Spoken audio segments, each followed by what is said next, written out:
There you go. Testing, testing, okay. Nah. As soon as I change to a different browser, it's like all bright. It's my eyes. Alright, just gonna get all this stuff set up here first, and then we will begin.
You know, what's kind of whack is that, like, it was warm the last couple of days. Like, yesterday was actually pretty hot. And it ended up getting all cold and stuff again today. It's gonna, like,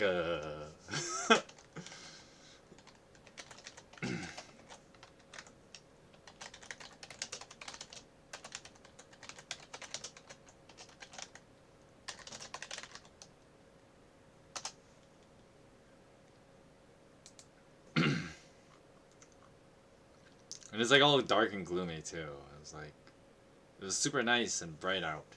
Now it's all dark and crap and not wonderful. Good thing I got all my notifications up. I do it manually like an amateur. But anyway. Ugh. Hello and welcome to the Streaming Parson Reads. Geoffrey Chaucer's The Canterbury Tales. And today, we're going to read 2 more tales. Because the funny thing was, I was like looking ahead of like, okay, what am I going to read today, whatever. And after the Doctor and the Pardoner's Tales, which is what I'll read. And today's going to be a shorter stream because we're just going to read theirs. The Wife of Bath is after, and the Wife of Bath actually is like, her section is actually pretty long. there's a lot to the Wife of Bath, and so basically we'll do her whole shtick in one stream, and I didn't want to cram it in with this one, but that's just how it is. That means today's is going to be shorter because the Doctor's tale is pretty short, and the Pardoner's tale is pretty short. I mean, you're supposed to read both their stories kind of together, and we'll kind of come to that after we, at the end of the stream, we'll kind of bring the 2 stories together as they kind of should be. So that's kind of the plan for today. So with that said, let us begin.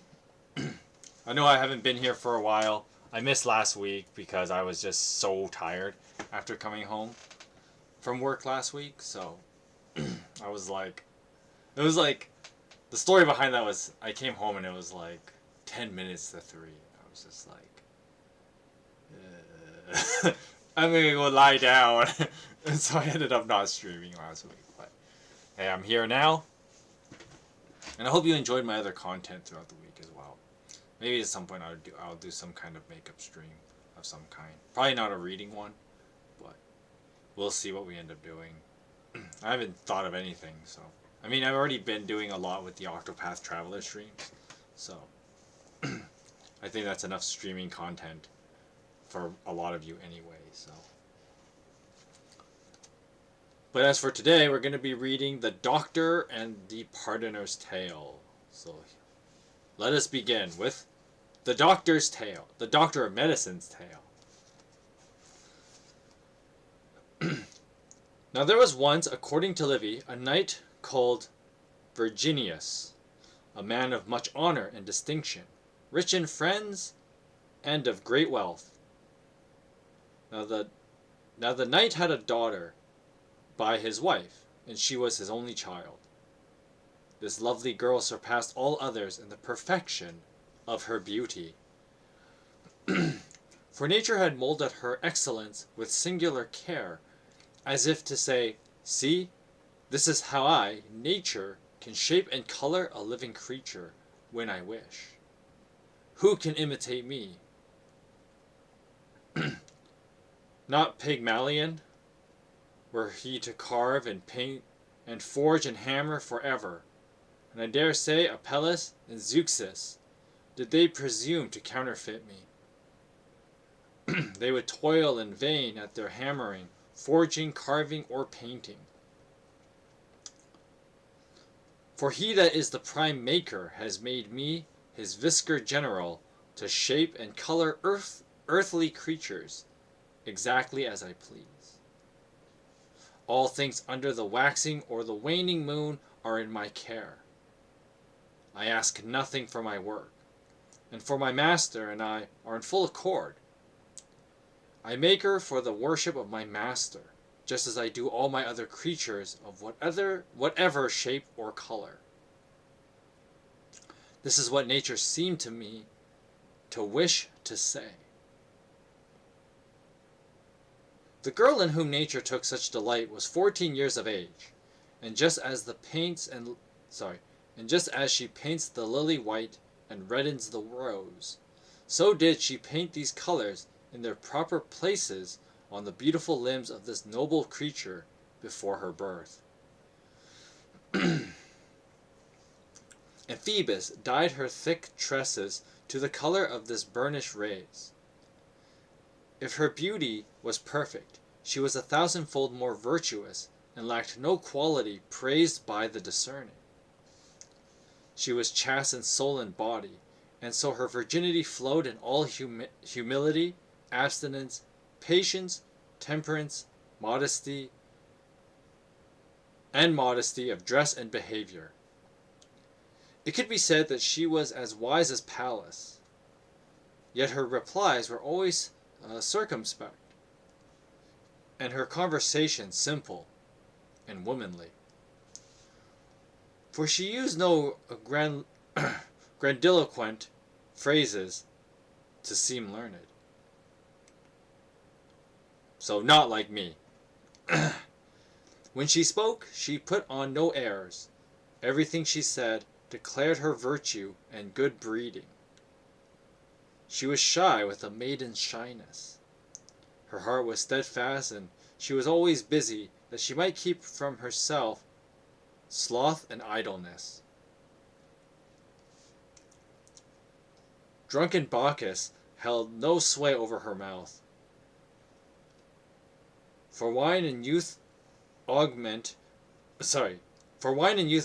venery like oil or fat thrown into a fire.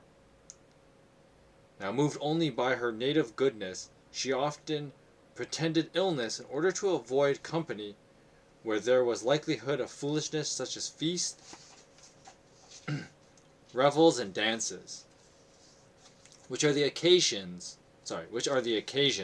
of flirtations. Such things, as you know, make children too forward and precocious. This has always been the great danger, for a girl becomes versed in boldness all too soon when she grows to womanhood.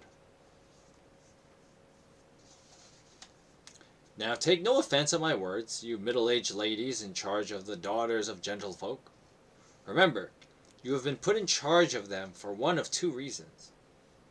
Either because you have kept your chastity, or else were frail and fell, and thus well acquainted with the game, and have entirely given up on that sort of misconduct forever. Therefore see to it you never cease to instruct them in virtue, for our Lord's sake. A deer stealer, a deer stealer, who has forsworn his taste for his old trade, makes a better gamekeeper than anyone else. Now guard your charges well, for if you will, you can and see to it you never wink advice or any description, lest you be damned for your villainous connivance. Pay heed to what I am about to say. Of all betrayals, the most pestilent and most damnable is betrayal of innocence.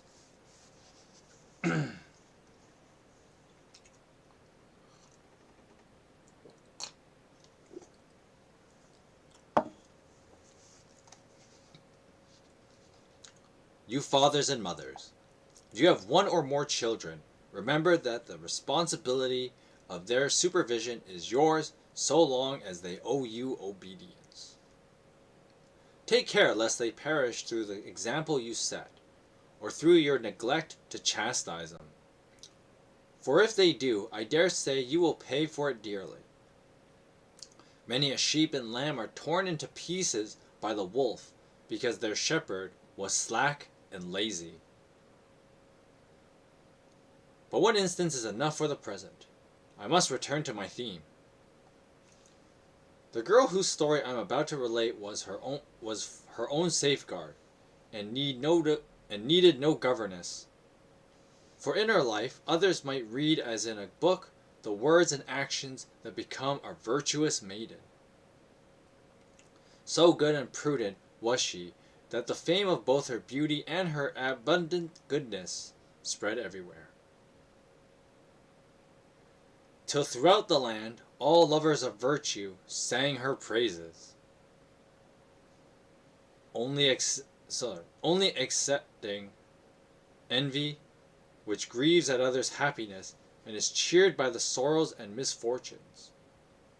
This characterization is St. Augustine's. Now one day the girl went into town with her dear mother, as is customary with young girls, to visit a temple. Now in that town there then was a judge, the governor of the district. It happened that his glance fell upon the girl as she came past where he stood, and he took particular notice of her. At once he was so struck with her beauty that his heart turned over and his thoughts took a new direction. Under his breath he said to himself, "This girl must be mine, no matter what." Which is whack, because remember, she's like 14 and this guy's like at least 30. If he's a judge, that means he worked his way up the ladder of, the court world. And 30's being generous, to be honest. When the fiend ran into his heart, and in a trice showed him how he could win the girl for himself by a ruse, he felt certain that neither force nor bribery would avail him, since she had powerful friends.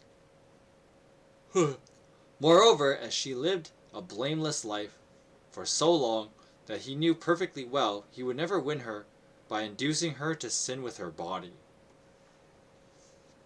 So after much deliberation, he sent for one of his hanger-ons in town, whom he knew for a bold, crafty fellow, and in strict confidence this judge told the man his story, making him swear never to repeat it on pain of losing his head. When the fellow had been given his assent to the villainous plan, the delighted judge made a great fuss of him and gave him rich and expensive gifts. Once their cunning conspiracy, which soon will be made clear to you, for the satisfaction of his lust had been worked out to the last detail, the fellow, whose name was Claudius, returned home. And the dishonest judge, Appius, such was his name, for this is no legend, but a well-known historical anecdote. There is no doubt that it was in the main true. Appius quickly set to work to do everything he could to speed the consummation of his desire. So according to the story, one day soon afterwards, as the dishonest judge sat in court as usual, delivering judgment on various cases, this perfidious fellow came hurrying in and said, "So please you, my lord, do me justice upon this poor petition, in which I make complaint against Virginius, and if he says it is not true, I'll prove it and produce good witnesses to the truth of my petition." The judge replied, "I cannot give a final judgment upon this in his absence. Have him summoned, and I'll gladly hear the case. You shall have full justice here and no wrong." Virginius came to learn of the judge's decision, and the villainous petition was immediately read to him. Here is the gist of it. "Sir Appius, dear my lord, on the showing of your poor servant Claudius, a knight named Virginius holds against law and equity, and my express wish, my servant and legitimate bondslave, who was, and my express wish, my servant and legitimate I read this, I repeated the line. Let's try that again. A knight named Virginius holds against law and equity, and my express wish, my servant and legitimate bondslave, who was stolen from my house one night at a tender age. I can produce evidence, my lord, to prove this to your satisfaction. She is not his daughter, whatever he may say. Wherefore I pray you, my lord, deliver me my bondslave, if it pleases you." Such was the substance of the petition.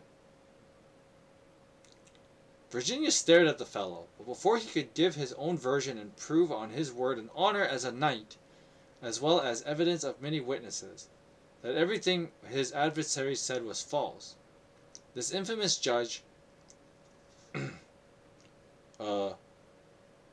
preemptively is spelled funny here, so it's peremptorily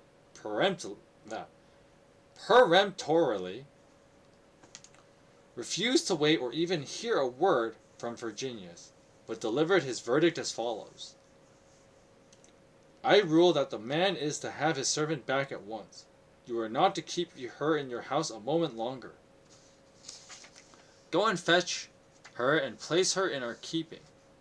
The man is to have his bondslave. That is my verdict."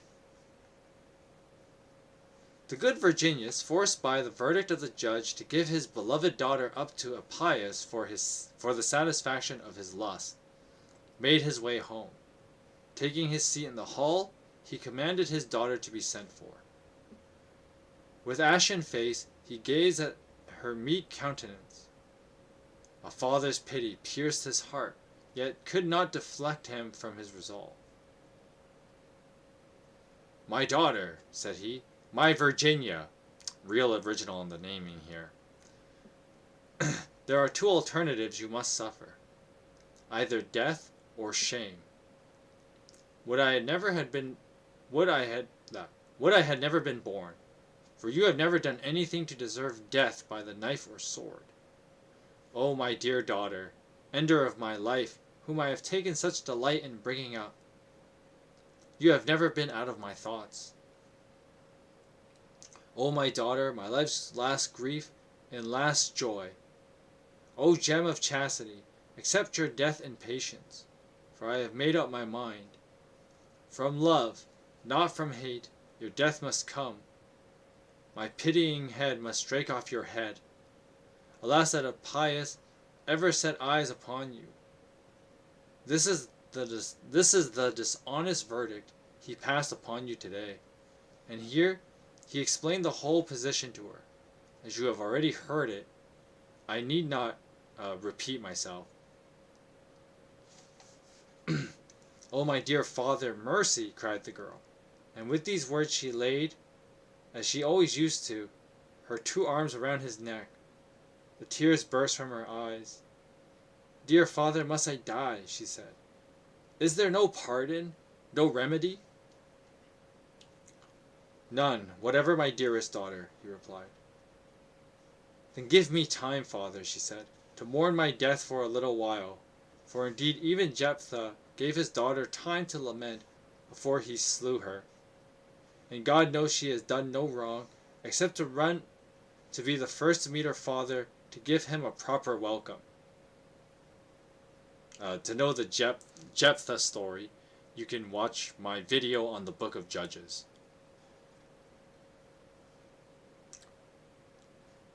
Saying this, she fell fainting to the ground. But when the faintness passed away, she arose and said to her father, Blessed be to God that I shall die a virgin. Give me my death before shame touches me, and do your will upon your child in God's name. Hey Gauntlets, welcome to the stream. How's it going? It's going fine. A little bit tired, but every Friday's like that, I guess. And having said that, she begged him again and again to strike gently with his sword.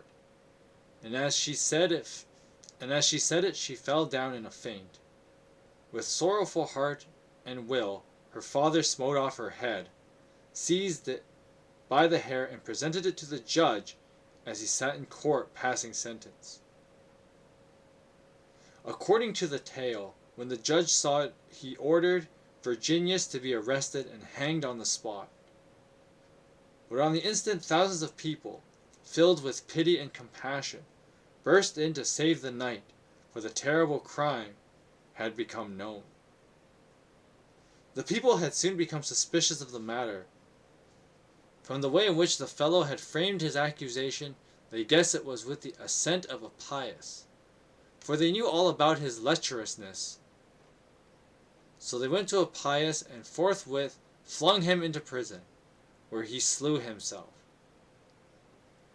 As for Appius' servant Claudius, he was sentenced to be hanged from a tree, and had not Virginius, out of compassion, pleaded for him to be exiled instead, he would certainly have perished. The rest of those who were parties to this infamous business were hanged, one and all. Now here you may see how sin is rewarded. And beware, for no man knows whom God will strike, nor how the worn of conscience may shudder at wicked behavior, even though it is no secret that none know of it but God and he. Layman or learned, he can never tell when the blow will fall. Therefore I recommend you to take this advice. Forsake sin before sin forsakes you.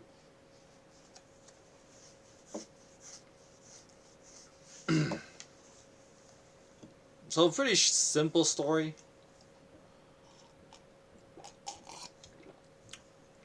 About a guy's evil plan immediately backfiring on him. But what's so whacked about the story is that, like, how this one guy's evil plan ends up being thwarted with, like, other atrocities, right? Because, like, Virginius, the good knight in the story, has to, like, he kills his own daughter, which is so messed up. But at the same time, it's like, it just really shows how, like, how terrible the old system was. So the Appius and Claudius reference, and this is where, like, timelines don't make sense, but once again, like, the characters in the Canterbury Tales are referring to, like, myth in the past, but when they refer to stuff in the past, time is irrelevant. And so the Appius and Claudius were people. I mean, there's tons of Appiuses and Claudii, but a name like Claudius would suggest, like, Romans. These guys were probably, like, the characters are probably Roman in nature. And then, of course, like, even though Virginius is referred to as a knight, it's not the same idea. Because once again, the people of the Middle Ages are blending historical figures, though we're not sure if, like, these, like, Appius and Claudius were, like, real people per se, but they would have been, like, Roman legend characters. and how notorious these guys are with like their conspiracies and whatnot. And so, even with that said, there's like this weird blend of modernity for the time, and then other myths, and then of course like the Virginius and Virginia being like added people for the sake of telling a moral story using like other characters that people wouldn't recognize. Which, I mean, to be fair, is something that we've always done. I think the literary term is allusion. So, an allusion, not illusion, allusion with an A, is when you'll make a particular statement that refers to something very specific. So, when we talk about, okay, so when someone brings up like Cain and Abel as like an allusion, the the story that's being referred to is obviously Genesis 4, with the brothers Cain and Abel and how Cain kills Abel. But the allusion is meant to point at something a lot larger. And the idea is adversarial brothers, which is something you see in a lot of literature. A recent example, go watch, my playthrough of Octopath Traveler 2, Mugen and Hikari. So they're Cain and Abel. They're the adversarial brothers.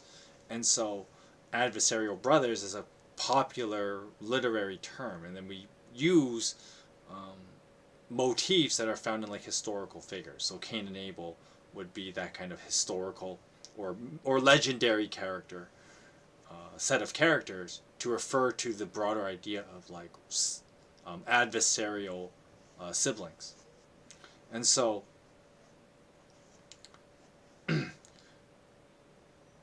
in the same way, Appius and Claudius are going to use in this way of like these kind of conspirators, and then telling a different kind of story about trying to wrong an innocent man to take his daughter as like property. And of course, there's the whole like patriarchy system too. So that's kind of, it would bring a lot of contention, especially to the modern reader, when you read a story like this. But what ends up being more whack is that like, Virginia sees no good way out of it except to mercy kill his own daughter. And I know to us modern readers it'd be like, that's really messed up, because it is. But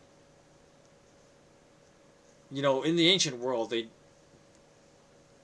we had to view things in absolute, because laws were not the same as they are today. Our laws, for the most part, attempt to protect the individual, and so a person could not just claim ownership of another human being. That we view that as like a morally wrong thing.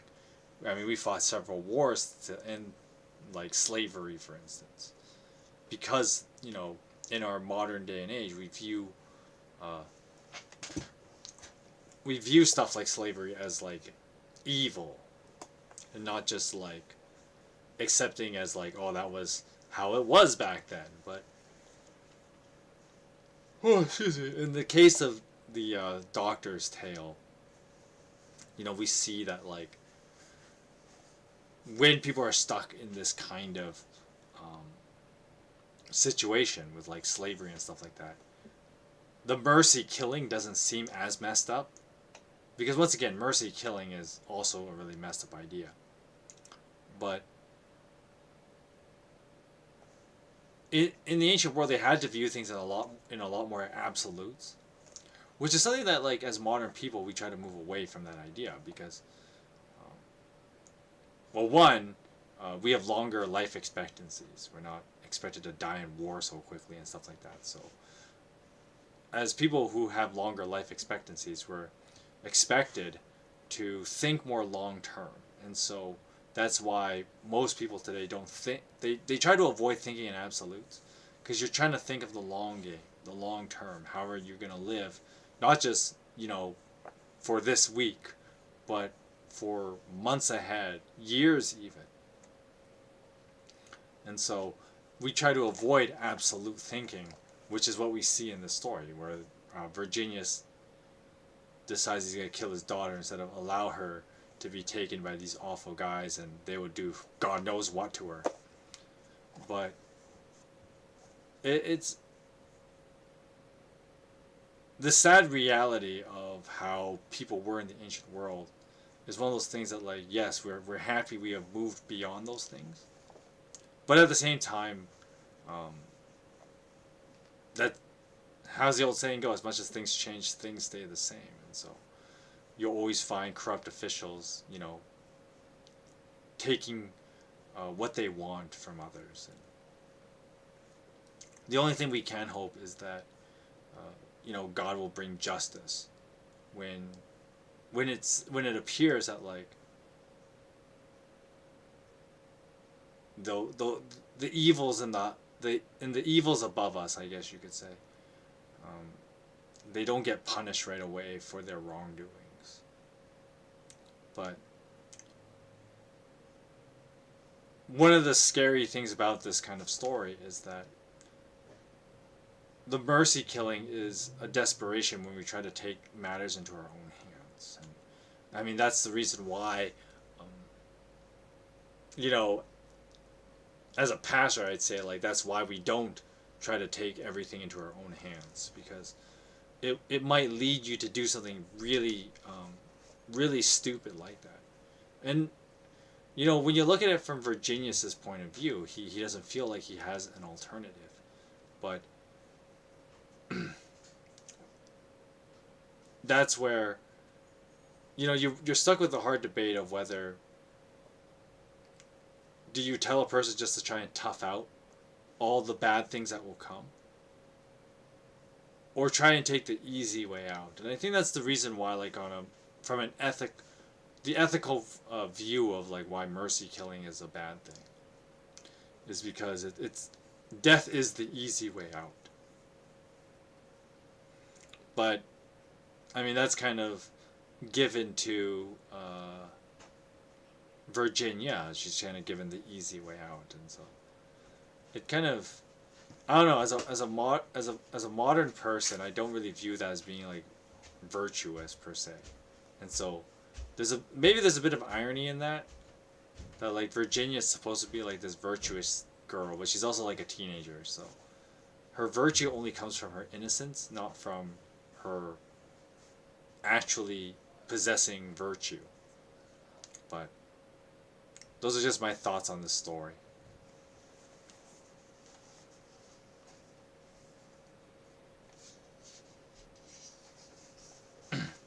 Of course, the Judge Appius still gets, like, condemned for his actions and his scheming.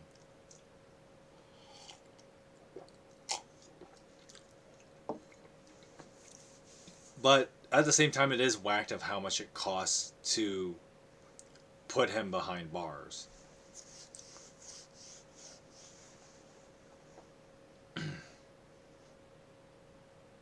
Alright, moving on. What the host said to the doctor of medicine and the pardoner. Our host broke into a fit of swearing. "The crooks!" he cried. "Christ's nails and blood! What a lying rascal!" I don't remember what voice I gave this guy. I'm just going to give him this voice now, though. "What a lying rascal! What a scoundrelly judge!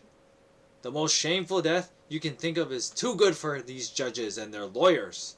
And alas, the poor girl was killed, as she paid dear for her beauty. As I always say, it's plain the gifts of fortune and of nature are fatal to many.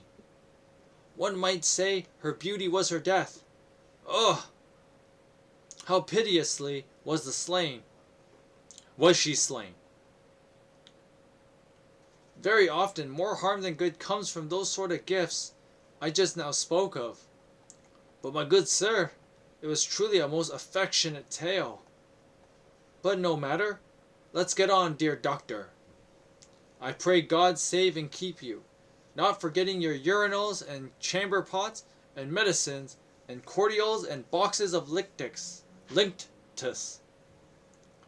God and Our Lady Saint Mary bless them all. You're a real man, or I'm a Dutchman, By Saint Ranyan, you might be a bishop. That's right, isn't it? I can't use learned terms, but I know you've touched my heart so much, it's almost given me a heart attack. Corpus bones! Give to me a dose of tonic, or a draught of new malt ale. Or hurry up and tell me some cheerful story, else my heart will give out for pity for that girl. Hey, friend pardoner, he continued, tell us a few jokes or something amusing, and look sharp. I'll do that, replied the pardoner, by Saint Ranyan. But first, he went on, I'll have a drink and snack on this alehouse here. But the gentlefolk cried out at once, Don't let him tell us anything bawdy. Tell us something moral that we can learn from, and we'll be pleased to listen. Granted, said the pardoner, but I'll have to have a drink while I think of something decent. So, this little jab here. So for those of you who don't know what a pardoner is, a pardoner, okay, so I gotta explain something, a wider concept before I can give you a simple definition of what a pardoner is. So back in them olden days, the way that law courts were was very different from what we have now. See, something that we possess in our modern day law courts is we have a very different way of doing things from how the ancient world has, but it's something that, like, it's kind of something taken for granted, is the idea of separation of church and state. And basically what this means is the clerical assembly and the religious world is the religious aspects, I should say, of society. Of society, and the governmental parts are kind of divorced from each other in our modern day. And the reason for this is to protect each side. So basically, the separation of church and state protects the state from being enforced by a theocracy, basically saying, we do these laws because God said so, kind of thing. And so the separation of church and state protects the state from basically some kind of religious authoritarianism. And then the state, being out of the separation of church and state, protects the religious realm of being subject to government conformity. So what that means is basically, if the government wants to do certain actions and lead people a certain direction, people are allowed to let's put it this way. A better way of putting it is that the government has no right to overstep people's personal beliefs. And so that's a better way of putting it, because I'm trying to be more general here as we talk about, like, when I say church and state. I know the phrasing can refer to, like, Christian church and state, which is how it started. But as time passed and we are more multicultural and multi-religious society, you need to put a protection to individual lives that the state cannot tell you how you live your spiritual life. The state has no right to do that. Just as how the state ought to be protected from people enforcing religious rules. In the same vein, the individuals are protected so that the government cannot tell them what to believe, but people choose what they believe. And that's what, in liberalism, we call this, what it means. This is in liberalism we call this can't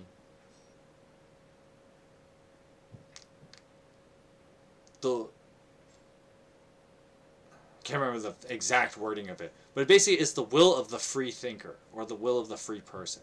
And TLDR, it's what it means to be a free society. But of course, this concept, which we have taken for granted for almost over a century now, almost a century. Is it over a century yet? I don't know. Or roughly World War One-ish times. So it's been more than a century since World War One. So I guess we'll say it's been over a century. But basically, before that, it was not like that. It was not like that. Society did not operate that way. We didn't have this idea of separation of church and state. That wasn't a thing. So, going back to how law courts operated before the separation of church and state, basically you had like a elite religious guard. So, an example that you guys can kind of easily look up, because I just streamed this game. So in Octopath Traveler, the Sanctum Knights in Temenos's route operate in this way. They're the policing force, but they're also connected to like being a religious order. They're a religious order that operates as like the peacekeepers. And so it's imagining if like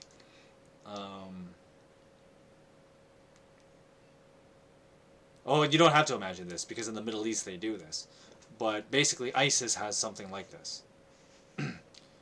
and this is why, as modern people we view groups like ISIS as being backward thinking because they still operate with this old system of this religious order of the Islamic State. They have their own like police force that operates to serve as like not just legal but also like religious things. This is where like the Sharia thing comes into and whatnot, because Sharia also is like a religion based code of law. And so within ISIS they have like certain members that operate as like their religious police. And pardoners were part of this group. So in Octopath Traveler 2, this would be like how Caldina was one of them, but other like elite knights, they took like a leadership role. In the secular, this is where like your captains and your commissioners in the police force, and they serve a special function in not just like being the lead, like the boss of the cops, but they're also like public relations from how the police interact with the public. That's kind of the job of the commissioner. And so a pardoner was kind of like this in this combined religious and this combined religious police, if you will. This combination of religion and police authority. That's what I'm getting at. And a pardoner kind of served that function as like the relational person. So the person that kind of acts like a commissioner in that sense. For those of you who know how your police departments work, your commissioner is the commissioner is the person that he's the head of all the police who operate with the public. So basically the system of this is like you have constables, and constables are police that deal with like the media and deal with like large public sectors. Typically, like let's say a large work building that usually like work groups have like their private security, a little different. But an example of like where you find a constable is like a low level like station of what commissioners do, which is once again police that also relate a lot with the public. One example where you'll find constables are in schools, because schools are technically public. They're government. Schools are government buildings, and they are accessible to the public. Public schools, anyways, and so the constable would be a police officer that he serves as, because schools don't pay for like a private security. Public schools don't. They just have a police officer do it, and that guy is basically a constable. pardoner is kind of like that too. But once again, like, and depending on how you look at ranks as well within like your police force, if you will. But I'm not 100% sure what position the pardoner would be, like a clear equivalency to. I drew up the constable because a constable I think is a pretty good parallel to a pardoner. Because once again, a pardoner is not a concept we have anymore. Due to the fact that, like, okay, in like North America, separation in church and state, you don't have a religious leader operating as an authority figure, as a legal authority figure to the public. We don't have that, and so it's because that's what a pardoner is. Since we don't have that, I'm trying to make like a fair comparison, and I guess a police constable would be another place where you would find constables. I don't know how it is. I don't know how it is in the United States or outside of Canada, but in Canada, the public transit stations, so the Sky train stations in Vancouver, or your metro stations. In the U.S., you have your subways, and I'm not sure how it is in the States, but in Canada, at least in Vancouver where I live, the Sky train stations have police on site, and usually there's like a head guy there, and he's the constable, and so a pardoner kind of serves this kind of role, and so he's a policing figure, but he's a religious policing figure, the pardoner, not the constable. That's what a pardoner is. I know I use a lot of words to basically just say, like, see, now when I say like religious police constable, now that makes sense to you, I hope, when I call the pardoner that, because that's basically what a pardoner is. It's a religious police constable.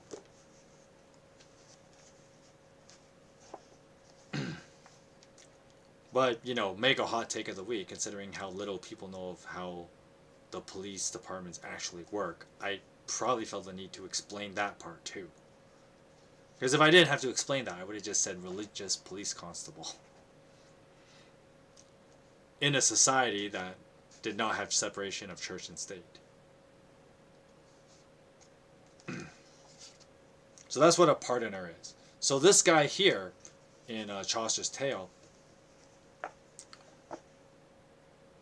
he's kind of a military. He's not a military guy, because like he's not like the knight or the the yeoman and these guys. And he's not exactly military, but similar to the friar. The funny thing is that the friar is like a hunter as well in the story.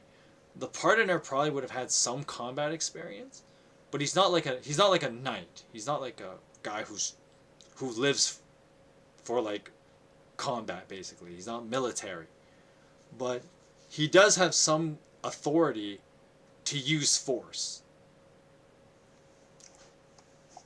And of course the issue with that is, anyone who has authority to use force can be, they can be dangerous because, well, they're authorized, they have a license to kill, if you will.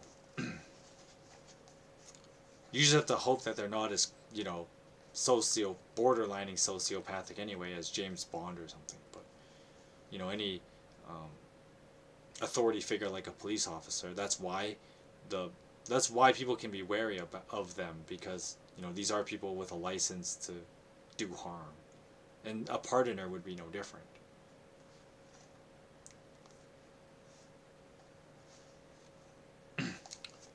But see, another role is that pardoners served as like small-time judges as well, because similar to when a police has to act at the scene.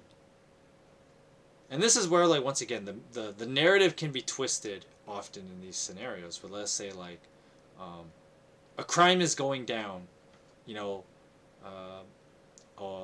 woman takes out a knife and she's going to assault someone on the street, and a police officer shows up, and the police officer shoots her. He shoots the woman with the knife. And in that instance, the police officer has to make that choice. He has to act as judge, jury, and executioner even in that kind of scenario.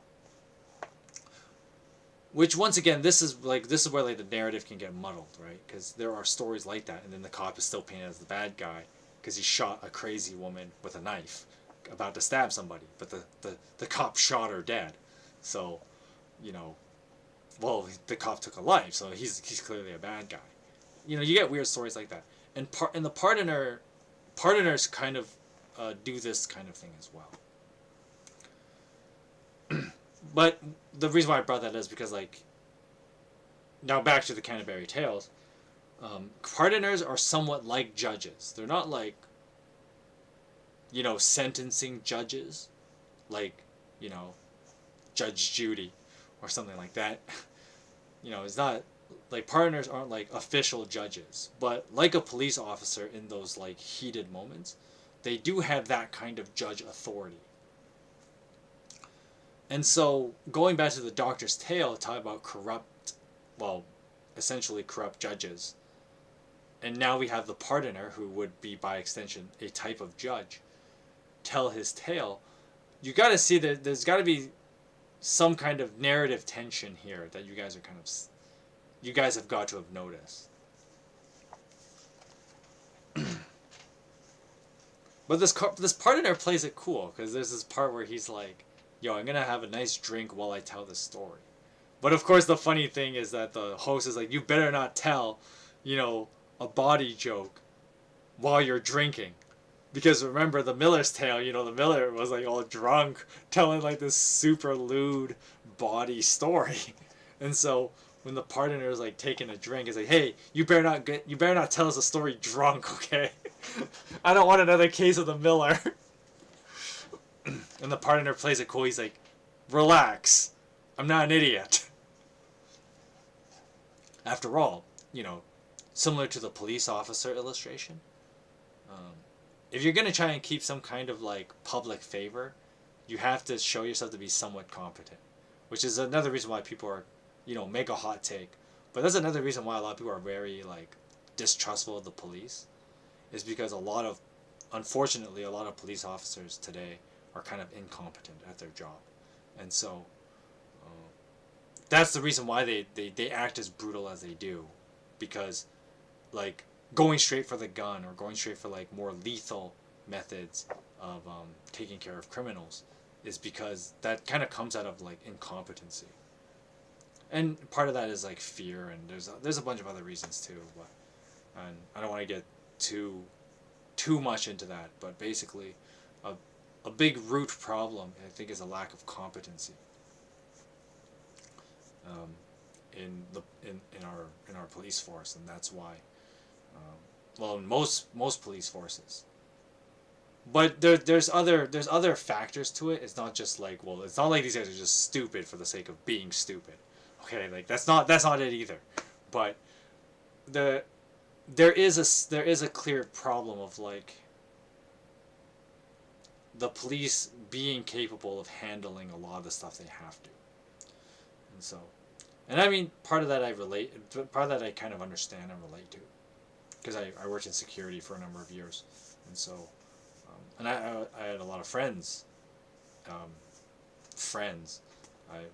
I made sure I got to know people in the policing world, and so, there's other factors too, but I think a big issue of why like we run into this modern day problem of people having a distrust of the police.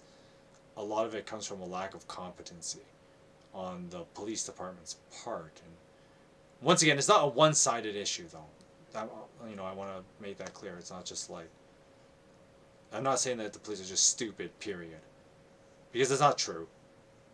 But rather there is, but I mean, once again, there's a difference between like just them being moronic and then a lack of competency.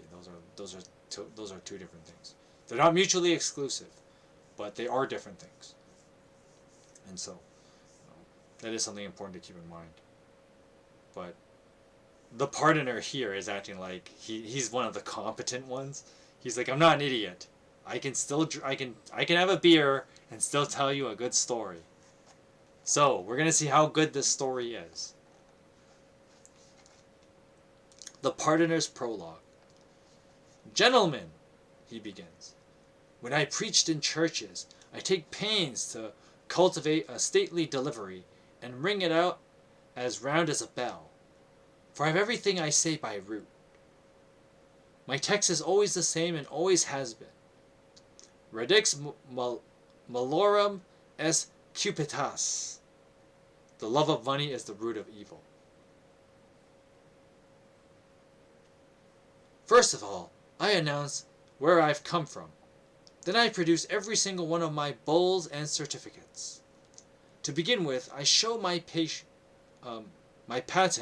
with the bishop's seal for my own protection, so that nobody, whether priest or clerk, will have the impudence to interrupt me in a holy work of Christ.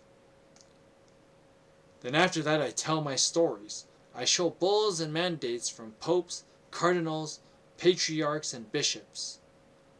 Then I speak a few Latin words to give color to my sermon and stir them to devotion. Now I bring up my glass cases crammed full with rags and bones. These are relics, or so they all think. Then I got to the shoulder bone of one of Jacob's sheep set in brass, and I say, Good sirs, listen carefully. Just dip this bone in a well, and if any cow, calf, sheep, or ox should sicken because they've eaten worms, or by being stung by them, take water from the well and wash its tongue, when it will at once be cured. And furthermore, any sheep that drinks a draught of water from this well shall be healed of pox, scab, and sores of all kinds. Remember this too.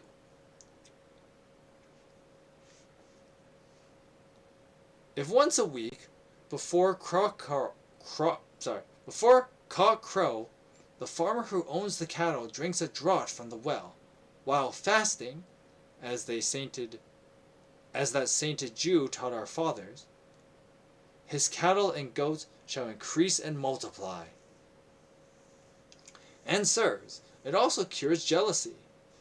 Should a man fall in a jealous passion, make his broth with this water, and he'll never mistrust his wife again, even if he knows the truth about her lapses, though she should have had half a dozen priests. And here's a glove, as you see. Now whoever puts his hand in this glove shall find his grain multiply after sowing, be it wheat or oats, so long as he makes an offspring of pence of silver. But good people, of one thing I must warn you. If there be any person now in this church who has committed any sin so horrible that for shame he dare not confess it, if there be any woman, young or old, who has made a cuckold of her husband, such persons shall be accorded neither the power nor the grace to make offerings to my relics here. But whoever finds himself free of guilt of that sort of thing may come up and make his offering in God's name, when I shall absolve him by authority granted me by papal bull. And by this trick I've earned 100 marks a year since I became a pardoner. I stand in the pulpit like a priest, when the yokels have settled down in their seats, and I preach what you've just heard, and 100 other taradiddles besides. I do my best to stretch out my neck and bob right and left at the people, like a dove perching on a barn. My hands and tongue go so fast it's a joy to watch, and my preaching is about avarice and like evils, so that they'll give their pence freely. To me, that is. My only purpose is gain. I'm not interested in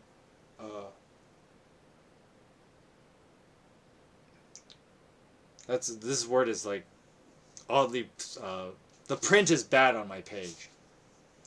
On a caressing sin. When they're dead, their souls can go a blackberry for all I care.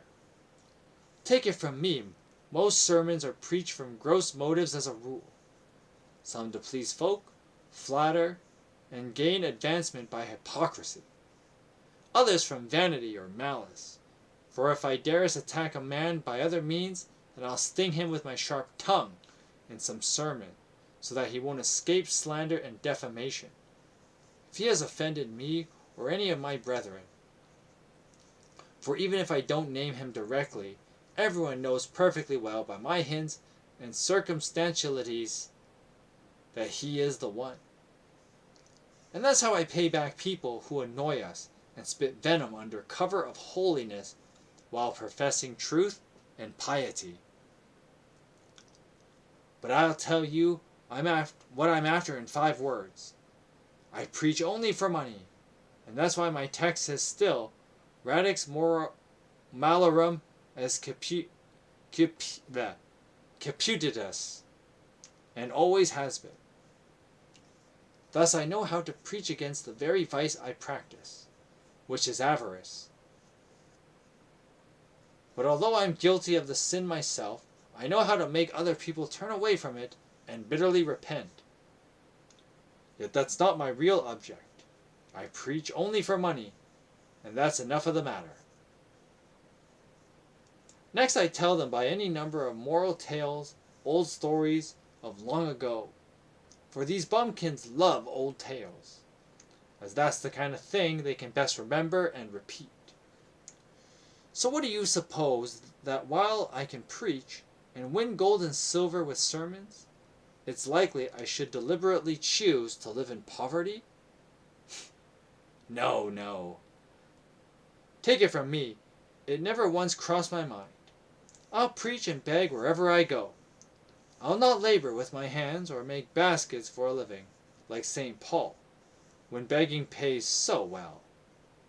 I'm not out to imitate the apostles. I must have money, wool, cheese, wheat, even if it's given by the poorest servant boy, or the poorest widow of a village. No matter if her children perish for hunger. No, I must drink the juice of the grape, and have a pretty girl in every town. But listen, ladies and gentlemen, in short, it's your wish I should tell a story, and by the Lord, now, I've a draught of malt ale. I hope to tell you something you'll be bound to like. I may be vicious enough myself, yet I can tell a moral tale. The one I generally preach for money. Now be quiet. I'll begin my tale. Remember that comment I made earlier about people having... Whoops. Oh, man. Just a bit of snot there. Just rubbing against my nose. Sorry, then. Had to subject you to that. But anyway, remember I made that passing comment about how, like, there's a reason why people can be a little distrustful of police, where they're supposed to protect people, but they're also, like, got a license to be violent. It's the whole... That disconnect there is like, wait a minute. How do you protect people from being violent kind of mindset? You know, how do you promote something good by doing, you know, the opposite? How do you promote peace with violence? How do you promote generosity by being greedy? That's this guy. Yeah, this guy. He's one of those kind, like, you know, the bad cop. That's this guy. And I love his whole story. He's not selling himself very well. You know, he's like, you know, I live for money. I live to be wealthy. But I can tell you a story. I'm going to tell you a story on how to not, you know, be consumed by greed. You know, that's like, you know, to a modern to any rational person, you'd be like, why would I ever take my advice from you? That's the kind of person the pardoner is. He's the guy who's going to tell you how to do something, even though they themselves would never do it. You know, I'll tell you a funny story. Before I tell the pardoner's tale, and just to pad out time, I'll tell you this funny story. I mentioned it a few times, actually. And I always tell this story at work as well, because like when we have to play like um, modern music, top 40 music, I guess I should say, because I listen to more niche stuff. Um, I'm more into like, well, Japanese rock. I'm into like medieval music, niche music, which my workplace is not a huge fan of, because it's not inclusive enough. But anyway, we were playing top 40 music, and a song that comes up, I just hate it so much. Well, I dislike this particular artist, not because of his music style, but him as a person. And that person is Snoop Dogg. I doubt he'll ever see this video, so I'm going to talk mad shit about him now. So, Snoop Dogg. I remember there was this video. It was like a... Well, this was before TikTok was a thing. That's how old I am. And it was a video. And yeah, he was like, Snoop Dogg was doing like some show in Vancouver or whatever. And there's this video of him. He's going through the Vancouver downtown east side. For those of you who don't know what that is, it's basically like the Vancouver slums. It's where all the homeless people get pushed into. It's where all you see all the drug addiction in broad daylight, you know, that place. And anyway, Snoop Dogg's driving. He's going. Well, he's not driving himself, obviously. He's got someone else. He can hire people to do that for him. So the video is like Snoop Dogg being driven through the Vancouver downtown east side, and as he's going through, he's got this whole tirade going on about how like, oh, Vancouver, you know, what is this shit? You know, like, you guys gotta clean up this. You gotta clean up your town. Blah blah blah. And the reason why it angered me so much was, one, it's Snoop Dogg telling Vancouver how to live in their own town. You know, going to somebody and telling them how to do their job is a way to make someone hate you. You know, I don't go to a doctor and then tell the doctor how to do his job. I don't go to, you know, a Starbucks barista and tell them how to do their job. You know, that's how you make enemies. And so, you know, Snoop Dogg's doing one of those things. And the reason why that video pissed me off so much, especially at the time when I first saw it. So there's that. You know, a person shouldn't tell you how to do what you're doing. And then there's the whole, like, the person who posted it was a person that I did volunteer work with, and we were doing volunteer in the Vancouver downtown east side. And I made this snide comment at the time, and I mean, when you look back 2020, it's one of those, like, I guess it was a way to make enemies, but hey, you know, I would rather make enemies speaking what's true than to speak lies just to make a friend. But anyway, because friends you make through lies are friendships that won't last. So there's a little tidbit life advice. But that's enough from you. Anyway, so I said this snide comment about, like, I'm not going to take advice from Snoop Dogg about cleaning up Vancouver streets. After all, Snoop Dogg is like, he lives in an ivory tower in Los Angeles. First of all, Los Angeles, like, you think Vancouver downtown east side shit, which it is. But when I saw LA's inner city, oh shit, Vancouver downtown east side looks like a friggin' palace in comparison. Like, LA's way worse. I don't want to hear someone who's like living in an ivory tower over a place that's way worse tell me how to live in Vancouver. Once again, that would be the equivalent of like me going up to you at your job and telling you how to do your job when I have no experience in your job. Like, that would piss you off so much. So, you know, don't do that. And there's a reason why people hate people who do that. I mean, you read in the Gospels that Jesus gets so mad at the Pharisees because they tell the people, don't commit adultery, don't don't steal. And then like the Pharisees, Jesus accuses them of being like the worst of those people. And so now we have the pardoner who acts just like these Pharisees and like Snoop Dogg and these kind of people that they go around and they live their vices. And you know, whatever, you live your life. But if you're going to live your life your way, you don't get to tell people how to be moral if your life is pretty like immoral in that sense. You know, you wouldn't take advice from like a drunkard on how to be sober. And of course we have I know this one's going to hit a nerve. But fellas,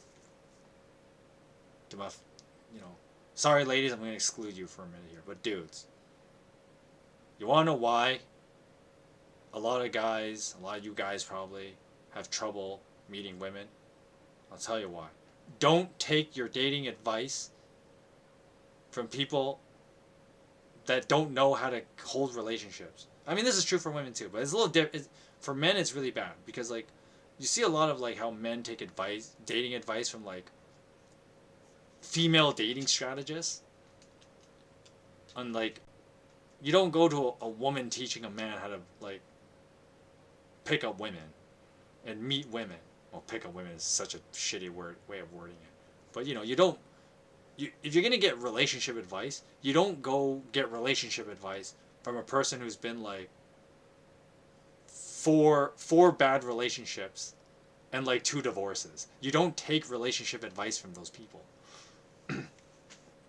So in the same vein here, and I know I got passionate about this topic because, you know, it's one of those things that does annoy the shit out of me. But I'll take a wise word from Octopath Traveler, the first game, so you won't see it on my streams. But Suzanne, the quote-unquote witch, in Octopath 1, she says like this brilliant line where like she exposes herself to Hana as being like not a real like prophet. She's not a prophet.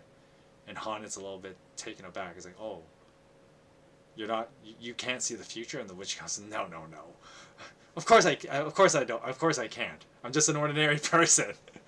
But you say what you know, only what you know, and you let everyone else fill in the gaps. And so there's a lot of wisdom in that. I mean, I guess the Proverbs equivalent would be, you know,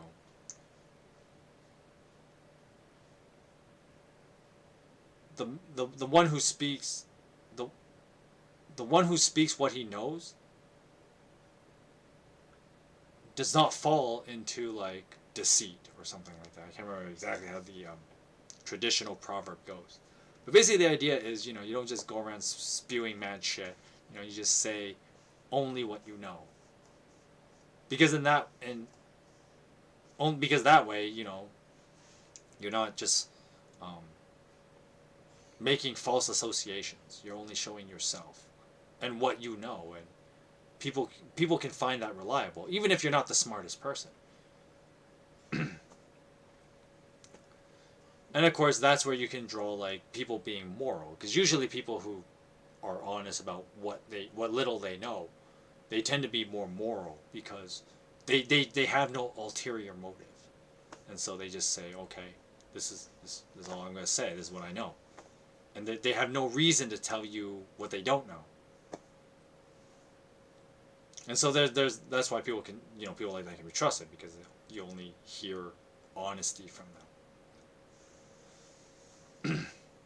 You don't take advice from people that like they think they'll tell you how to do something, but then they themselves would never do it, or they themselves, or worse, they are unable to do it, or worse, they're unwilling to do it. So using the Snoop Dogg example, you know, the whole like telling Vancouver to clean up their streets is like, well, you got your multi-million-dollars and you're a person of influence. Why don't you tell like LA inner city to clean up their act? So until you do that, then you can come back and tell me how to do stuff in Vancouver, right? Like, no, you don't get to talk. You don't get to talk if you're one of those people. But hey, we're gonna have to deal with that crap from the Pardoner. The Pardoner's Tale. In Flanders, there was once a band of youths who practiced every kind of dissipation. Dissipation is like wild living. Gaming, dicing, haunting brothels and taverns, where night and day they diced and danced with harp, lute, and guitar, eating and drinking more than they could hold. Thus, with their abominable excess, they made the vilest sacrifices to the devil in the devil's temple, the tavern. And it would make your flesh creep to hear the terrible blasphemous oaths from which they dismembered our blessed Lord's body, as if the Jews had not mangled him enough already. So yeah, the Pardoner is also an anti-Semite, if you haven't caught on to that already. They laughed at one another's wickedness, and in would come the pretty little dancing girls, the singers with harps, old bawds, and young women selling fruit and confectionery. The last are real agents of the devil at kindling and blowing the fires of lust, which follows upon greed. For Holy Writ is my witness that lecherous springs from wine and drunkenness. Now think how, without knowing it, drunken Lot lay with his 2 daughters, against nature, so drunk he didn't know what he was doing.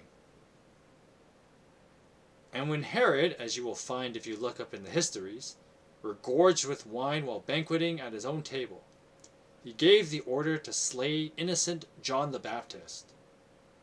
And Seneca undoubtedly had a good point when he says he can find no difference between a drunkard and a man that's out of his mind. Except that madness, when it overtakes a sinner, lasts longer than drunkenness.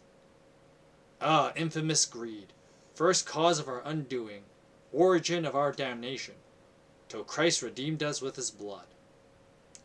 In short, how dearly we have paid for the accursed vice. The whole world was corrupted for the sake of greed. No doubt of it. For that vice our father Adam and his wife were driven from paradise to labor and woe. As I see it, while Adam fasted, he remained in paradise. But the moment he ate of the forbidden fruit upon the tree, he was cast out into misery and pain. We have every reason to lament greed. Ah, if a man only knew how many maladies follow from gluttony and intemperance, how much more moderate would he be in his diet when he sits down at the table? Oh, how the narrow throat and delicate mouth make men labor. East and west, north and south, in east and air and water, all to bring the daintiest food and drink to a glutton. How well St. Paul treats of this subject. Meats for the belly, and the belly for meats, but God shall destroy both. Thus says St. Paul, on my soul it is a filthy thing to utter that word. Yet the act is filthier. When through damnable intemperance a man drinks the white wine and the red till he turns his throat into a yakes. With tears in his eyes, the apostle said, For many walk of whom I have told you often, and now tell you, even weeping, that they are the enemies of the cross of Christ, whose end is destruction, whose God is their belly. Paunch, belly, stinking pouch, crammed with dung and corruption, making filthy music at both ends. What a terrific labor and expense it is to keep you provided. How those cooks pound and strain and grind to make one dish taste like another, all to satisfy your lustful appetite. They beat the marrow out of the toughest bones, for they throw away nothing that will slip sweetly down the gullet. To give it a better appetite, they make delicious sauces from mingled spices of leaf, root, and bark. Yet certain it is that he who indulges in those pleasures is dead while he lives in those vices. Wine stirs up lust. Drunkenness is filled with quarreling and wretchedness. You sot, your face is blotched, your breath sour, your embraces disgust. Through your drunken nose there seems to come a music, as if you were saying, Samson, Samson, over and over. Though God knows Samson never touched wine. It's meant to be sarcastic, by the way. If you know the Samson story, go watch the Streaming Parson reads the Book of Judges. You fall down like a stuck pig. Your tongue's gone, and so has your self-respect. For drunkenness is a real graveyard of a man's intelligence and his judgment. To be fair, even though, once again, you don't want to take advice from people who are massive hypocrites, it's not like what he's saying isn't untrue. It's just major cringe when you have to hear it from him. It's almost like the whole Xander saying justice is an illusion. Hashtag Fire Emblem.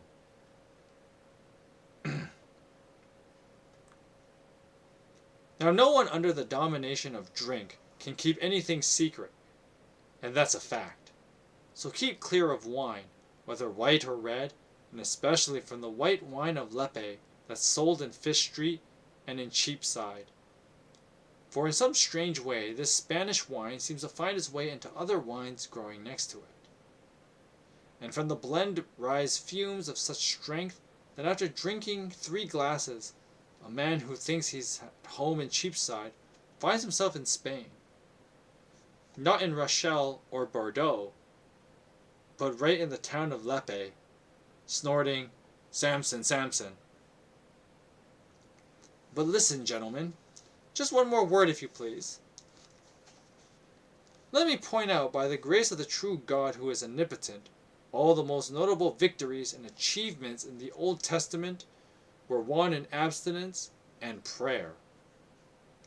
Look at the Bible and you'll see. Look at Attila, the great conqueror who died in shame and dishonor, bleeding at the nose in his drunken slumber. A captain should keep sober. Above all, you should give serious thought to the You should give serious thought to the commandment given to Lemuel, not Samuel, but Lemuel. And I say, read the Bible and see what it expressly lays down about giving wine to those who sit in judgment. But no more of this. I've said enough. Now, having dealt with greed, I'll warn you against gambling. Gambling's the real mother of lies.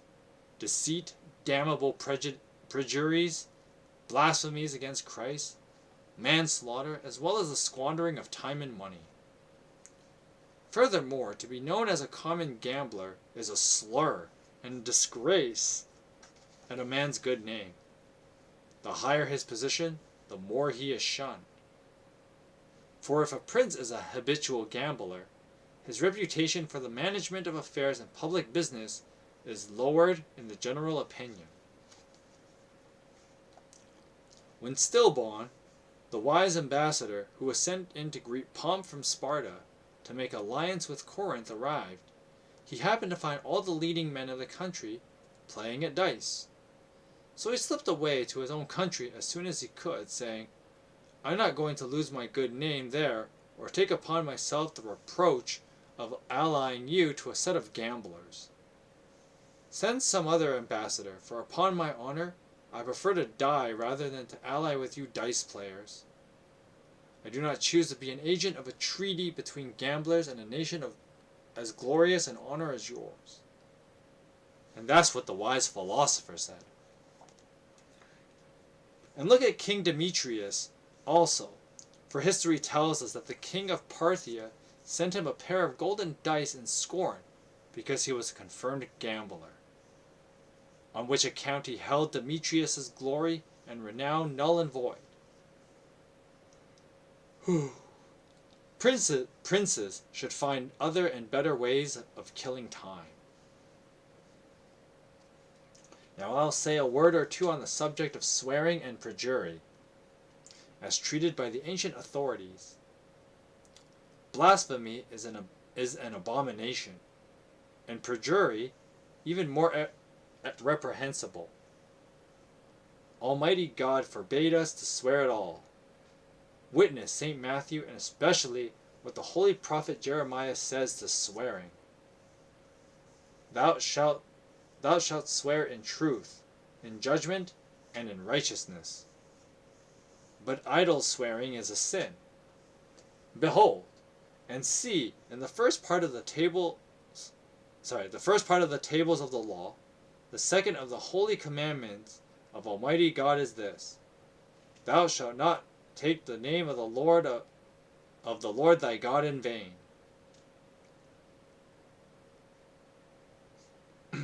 Notice that he forbids swearing of this kind before murder and many other damnable sins. I say that's how it sounds according to the order of the commandments. Anyone who knows them knows it's God's second commandment. And moreover, I'll tell you plainly that if a man's oaths are too outrageous, vengeance shall not depart from his house. God's heart, God's nails, and by the blood of Christ at Hales, my throw was a winning 7, yours 5 and 3. God's arms, cheat me, and this dagger runs through your heart. Such is the harvest of the dice, those two cursed bits of bone. Perjury, anger, cheating, murder. Oh, now for the love of Christ, who died for us, abandon all kinds of swearing. But now, sirs, I must tell my tale. You know, it's kind of ironic. He's like, when he goes like, oh, by God's heart, God's nails, and by the blood of Christ at Hales. It's like, those are words you say when you make an oath, right? You say like,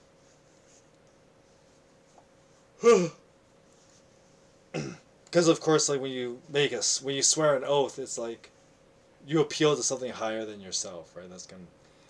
But of course, you know, Jesus himself says, you know, try not to swear. Don't swear by heaven, for that is, you know, God's throne.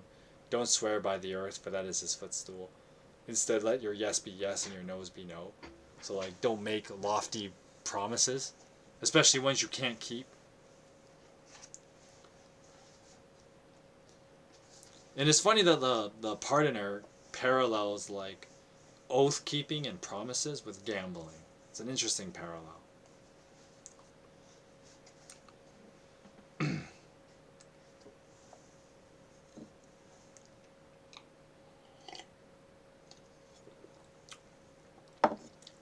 Because I guess the whole thing is that like the thing that links them together is that there's that element of randomness.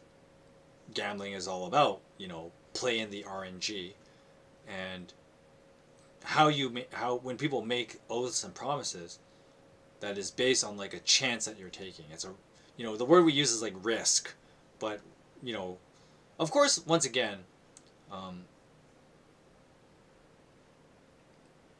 I guess my stance on it would be like, well, obviously some gambling is important. I mean, every day you gamble your life. And so, with how you live. With how you live is essentially a gamble of your life. And that's why, in a way, you want to quote-unquote stack the deck by doing good. You do good so that future propositions may be favorable. And so, in a sense, you're gambling future events that you don't know yet by how you live today. And that's why being, you know, good today, if you will, is important, because you don't know what the payback could be, or what the drawbacks of not being good could have. I mean, that's essentially like the whole thing of like Pascal's wager, right? You know, here's a for those of you who don't know, Pascal was a philosopher. More accurately, he's a philosopher. many Christians attribute him to like theologian status. I mean, I guess all philosophy is a type of theology. Or rather, philosophy is just like a secularized word for what theology essentially is, which is just the study of like God. Well, theology is like that particular like spiritualist side of it, whereas philosophy can have discussions that have little to do with spirituality. So all theology is philosophy, but not all philosophy is theology. But anyway, Pascal was a philosopher, and his whole thing is, we call it Pascal's wager, and basically the wager. It's funny because he uses like the gambling language, right? And it was the belief that like we should believe in God. And well, part of it was because Pascal is a response to Friedrich Nietzsche, and so Friedrich Nietzsche's main shtick was the lament of the death of God, and the idea behind that was, with the death of God comes the death of like say morality and the pursuit of the pursuit of objective truth and stuff like that. And so Nietzsche's lament was that if we lose, since we, or rather, no, sorry, let's word that properly. Nietzsche's lament was that since we had killed God, then what do we do about like moral dilemmas and stuff? And so Nietzsche said, I guess we just have to take charge of our own lives, which Pascal later saw that on the short term that might be good. You got to take some charge in your life. You can't just expect everything to be done by divine providence. But you can't just have everyone just decide for themselves how to be moral, because then you just run into like relativism, and then everybody gets to decide what, you run into the Book of Judges problem, when everyone was righteous in their own eyes. And so when you can justify all kinds of horrible things by saying, well, that's your way of doing things. It's the problematic, like, if I saw a person drowning a kitten and I said, hey, you can't do that, I'm going to stop you from drowning the kitten, but he says no, my brain chemistry says that this is normal. Oh, I feel that I should drown a kitten. And then, but if we try to accept moral relativism and say, if I believe drowning a kitten is wrong, but someone else says, no, I believe it's okay, and it is simply because we have different beliefs. But if you try to say that, okay, moral relativism is that like everyone is allowed to have their own beliefs and all beliefs are valid. But intuitively, we don't actually think that.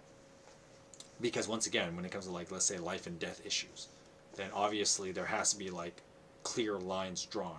But the issue that modern relativists have is that relies on some kind of external source.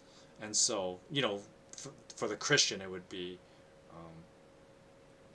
the Bible and the words of Jesus. And then for, let's say, a Buddhist, it would be the four pillars of Buddhism. And so those things exist externally. They exist beyond the human experience. And then they influence the human experiences with their transcendent nature. But anyway, back to the pardoner here. Telling like swearing oaths and stuff, and how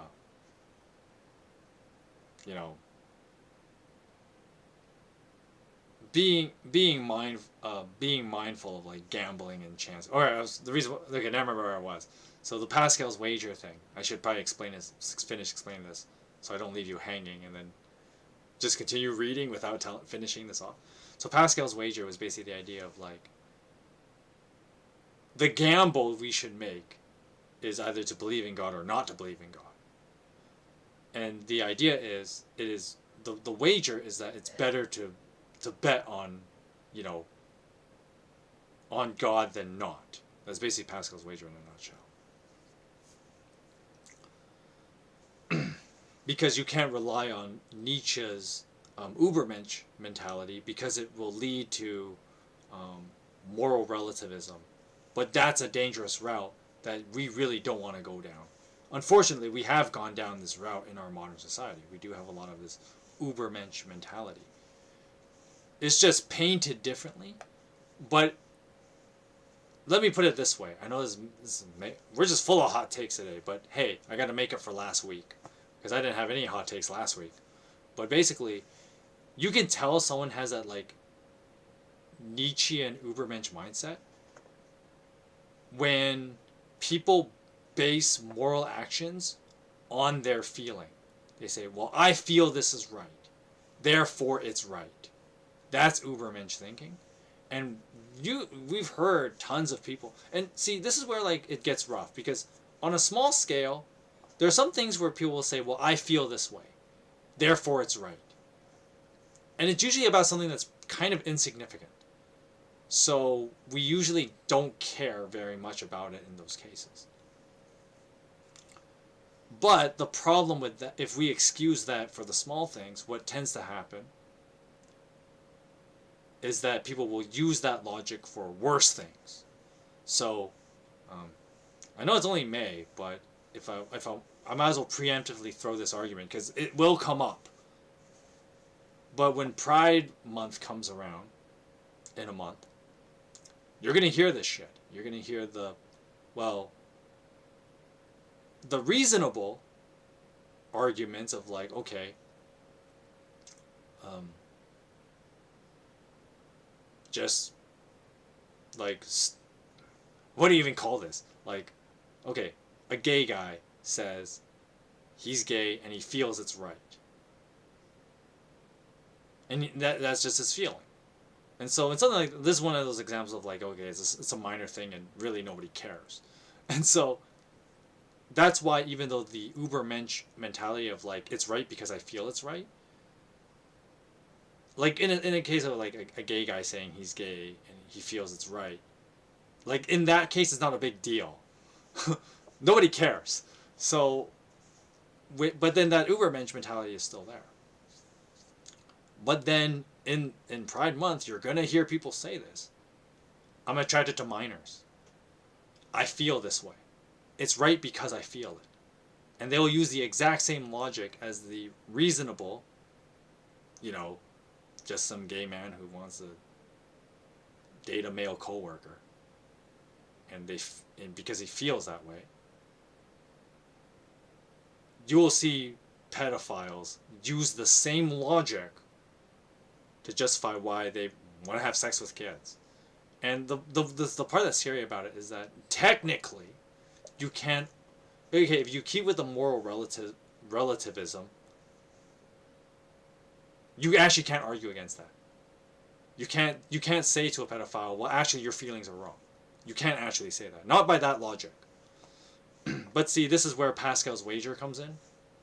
And to, bet on black, I guess you could say, of like objective truth. You bet on black on objective truth. And that was, Pascal used like the word God, but objective truth is kind of the idea he was getting at. So once again, he's not a theologian, he's a philosopher. He just used the word God as a loaded word to suggest like objective truth. And so the reason why you got to bet on black there is because you don't want to run into the other problem of how moral relativism will spiral itself out of control, which unfortunately we've seen happen. I just used like a minor example of like Pride Month. Like that's why like in our day and age, like back when I was like back in the 90s and early 2000s, like the Pride movement actually meant something. Because people reasonably shouldn't be hounded by fundamentalists that they can't be gay. Understandable. That's a reasonable request. A gay man doesn't want to be hounded by fundamentalists about being gay. Fine. That's reasonable. But we see it in the 2020s and nobody cares anymore. And the reason why is because this kind of moral relativism spiral has spiraled out of control, and it's gone to places that the average person, hell, the average gay person, or bisexual person, does not want to get involved with, and that's why a lot of these people get like pushed out of it. So like it's funny we say like it's for the LGBT, but then like a lot of gay, lesbian, and even bi people move out of that spectrum because they're like the spiral has gone too crazy, and they don't want to be a part of it, and rightly so. And I totally get those people. I'm like, yeah, I'm with you on that one. and I feel bad for like I know a lot of guys that have that feeling about that. They're like, no, we're not part of that like terrible community and that movement because of how ridiculous it got. Because it went so far beyond the reasonable like, look, I just want to be gay and be left alone, right? Like, I want to be a gay person and then not be like viewed like a freak, which is reasonable. that's a very and it's a thing that like any normal person would grant that to a gay person. It's like, yeah, okay, I won't view you as a freak because I shouldn't view you as a freak because that's wrong, and you're in every right to desire that out of everyone else. Reasonable request, but that's not how it is now. Because that's how it spiraled out. That's moral relativism will do that. And then of course this is a minor example. If you want to go the deep end, the deep end would be how like, and this is where once again you quickly find that moral relativism doesn't work, because we'll be the same people who want to claim moral relativism will then also go against these people who use their same logic to commit atrocities, but basically like Joseph Stalin and killing I don't know over like 20 million Russians, but he felt it was the right thing to do for the betterment of like the world to learn how to escape capitalism. So you're gonna start killing all these capitalist thinking people and all these people who think like tradition is a good thing. Well, I feel tradition's not a good thing. So why don't I just slaughter every last one of you? That was Stalin's mentality. Which I know people will say, well, that's an extreme. That's extreme. That's not me. But what a lot of those people don't realize that they actually use the same logic, and that's where it gets scary. And that's why, you see all these red pillars talk about that kind of thing, which they're right about mostly. There's some things where they're wrong at, and then there's the reason why the red pillar thing doesn't work is because they do the exact same thing just on the other end. The only reason why they're more credible than say like your tanky socialist is that they don't commit violence while they're doing it, but they just haven't had the opportunity because, well, they're not in power. But the thing you got to watch out for is people who think in that mentality of like, I think and feel this way, therefore it's right. Those are immediate red flags if you ever encounter those people. Now, I'm not saying having an opinion is a bad thing. We all have opinions, but there's a difference between, well, I think the quintessential quintuplets is a great story. That's an opinion. There's a difference between having an opinion and then saying like, because I feel like they're the best story ever made. That's where you get like, and because I feel this way, and if you disagree, you're just flat out wrong. That's where it gets dangerous, right? And so you gotta watch out for those kind of things in people.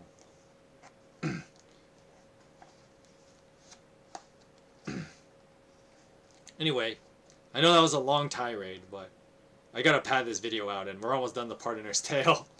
His is not very long, so. Anyway. My tale is of 3 revelers. Long before any bell had rung for 6 o'clock, prayers, they were sitting drinking in a tavern. And as they sat, they heard a handbell clinking in front of a corpse being carried to its grave. Now one of them called to the boy and said, Run and find out whose corpse that is passing by. Look alive, and you'll see to get his name right." "Sir," answered the boy, "there's no need to do that. It was told to me 2 hours ago before you came here. He was indeed an old friend of yours. Last night he was suddenly slain as he sprawled blind drunk upon a bench. There came a prowling thief, men called him Death, who was slaying everybody in the country, and speared him right through the heart and made off without a word. He's killed thousands in the plague that's going on. And sir, it seems to me you need to be cheerful before you confront such an adversary. You must always be ready to meet him, so my mother taught me. I can tell you no more." The innkeeper broke in, "By St. Mary, what the child says is true. This year he's slain every man, woman, and child, farm hand, serving lad in a big village a mile or more north from here, where I believe he lives. It's the wisest to be prepared lest he does you some injury." "Eh," said the reveller, "God's arms, is he such a peril to meet? By the holy bones of God I vow I'll search him out in the streets and highways. Listen, fellows, we three are one. Let's each hold up his hand and swear eternal brotherhood one to another, and then we'll kill this false traitor Death. By the splendor of God, that slayer shall be slain before tonight. How do you kill one which has no life? We will see." Together the three of them pledged themselves on their word of honor to live and die for one another, as if they were indeed brothers of one blood. Then they leapt drunk with rage and set towards the village of which the innkeeper had spoken, all the while tearing Christ's blessed body to pieces with their frightful oaths. Death to death, if only they could catch hold of him. They had not gone fully half a mile when a poor old man met them just as they were about to climb over a stile. This old man humbly greeted them with a "God save and keep you, sirs."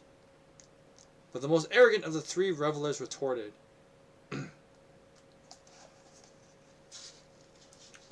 "Be damned to you for a yoke.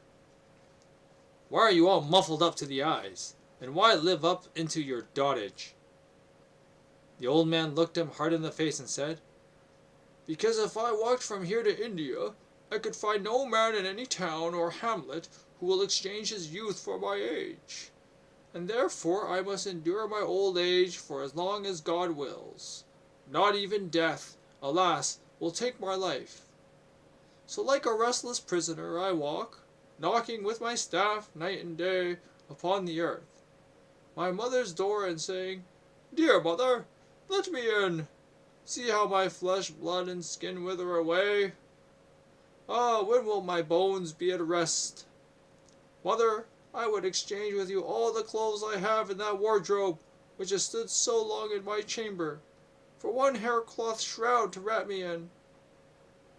But she still won't grant me that favor, which is why my face is so pale and wan. But, sirs, it is poor manners on your part to speak so rudely to an old man who has in no way offended you. As you can plainly read for yourself in Holy Writ, thou shalt rise up before the hoary head, and honor the face of an old man. Therefore I give you this advice.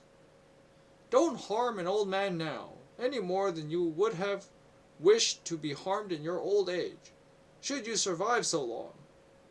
And God be with you, wherever you journey. I must go whither I have to go." Where is it? Do I have it here? Oh, I don't have it. I need my red flag back. I don't know where it went. But you know, there's red flags in this old man's words. You already know.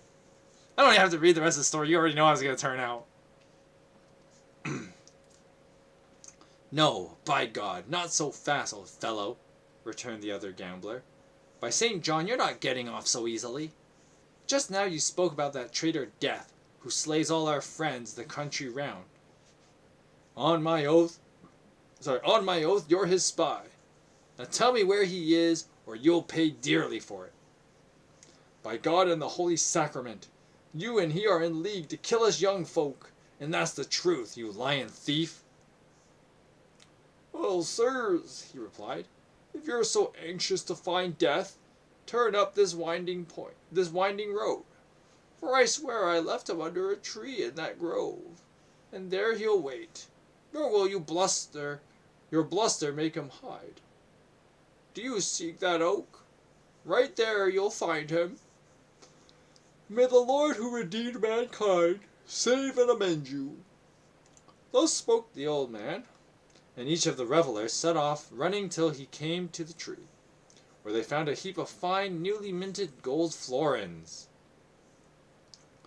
Very nearly 8 bushels, it seemed to them. Basically, they found bags of gold. Then they sought death no longer, but themselves sat down the precious hoard, overjoyed at the sight of the beautiful gleaming florins.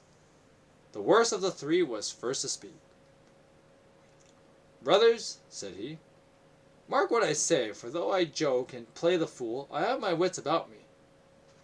Fortune has given us treasure, that we may spend the rest of our lives in mirth and revel.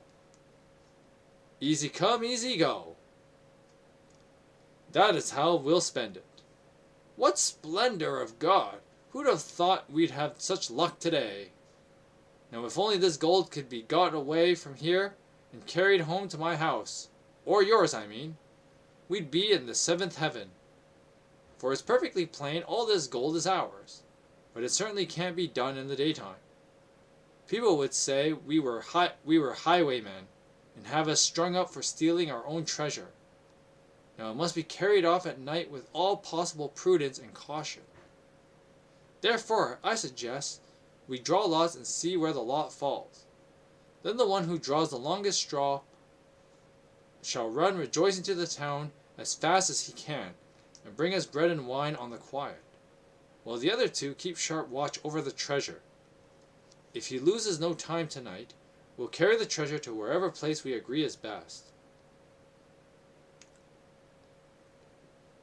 He covered the straws in his fist and told the others to draw and see where the luck would fall. It fell to the youngest of the 3, who at once set off towards the town. As soon as he had gone, the one said to the other, As you know, you're my sworn brother, and now I'll tell you something to your advantage. Our friend has gone, as you can see, and here's gold aplenty to be divided between the 3 of us.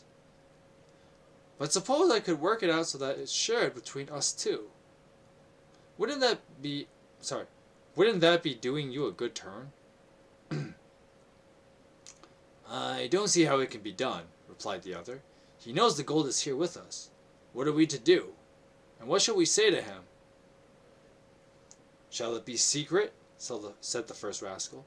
Then I'll tell you in a couple of words that will do to bring it off. Agreed, said the other. Never fear, I give you my word I shan't let you down. Well, said the first, as you know, we are 2, and 2 are stronger than 1. Wait till he's settled, then jump up as if you're going to scuffle with him in a joke, and I'll thrust him through the side, and while you're pretending to wrestle, mind you do the same with your dagger. Then, my dear fellow, all this gold can be shared between me and you, and we'll be able to dice to our heart's content and do whatever we please. And so these 2 scoundrels agreed to kill the 3rd, as I have said.